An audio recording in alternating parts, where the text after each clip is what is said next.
আমার নবীর শানে বেয়াদবি করবে, ওই জিহ্বা আমরা কেটে ফেলবো।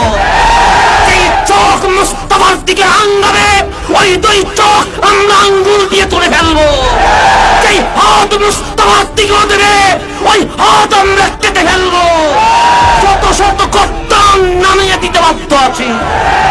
সব কিছু নিয়ে কম্প্রোমাইজ হবে, মুস্তাফা নিয়ে কোনো কম্প্রোমাইজ হবে না।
জাতিকে জানাচ্ছি, নরেন্দ্র মোদী, নূপুর শর্মা সহ যারা আমার প্রিয় নবীর বিরুদ্ধে অবমাননাকার বক্তব্য দিয়েছে, তাদেরকে ফাঁসির কাঠগড়ায় তুলতে হবে, তাদের বিরুদ্ধে অ্যাকশন নিতে হবে।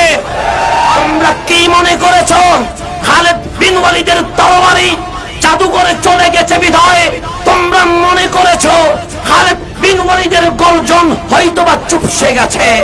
তোমরা মনে করেছো সালাউদ্দিন আইয়ুবীর হুঙ্কার হয়তোবা আজ চুপ হয়ে আছে? সিংহ ঘুমাইলে কুকুররা গেও গেও করে চিৎকার করে ওঠে, কিন্তু মুস্তাফার শানে বেয়াদবি হবে আর সিংহ চুপ থাকবে? তা হতে পারে না। আমরা জিহাদের কারবালার সিংহগুলো আবার যখন চিৎকার দেওয়া শুরু করবো, তোমরা পালানোর সুযোগ পাবে না ইনশাআল্লাহ।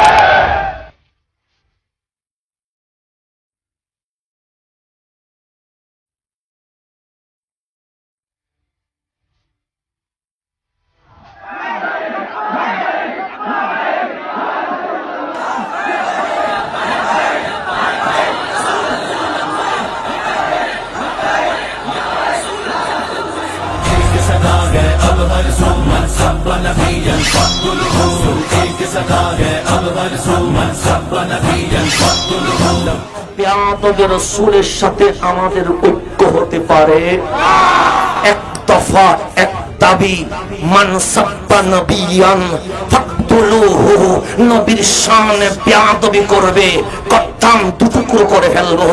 নবীর শানে বেয়াদবি করবে কত্তাম দুটুকরো করে ফেলবো। লাব্বাইক লাব্বাইক লাব্বাইক ইয়া রাসূলুল্লাহ, লাব্বাইক লাব্বাইক ইয়া রাসূলুল্লাহ, লাব্বাইক লাব্বাইক ইয়া রাসূলুল্লাহ।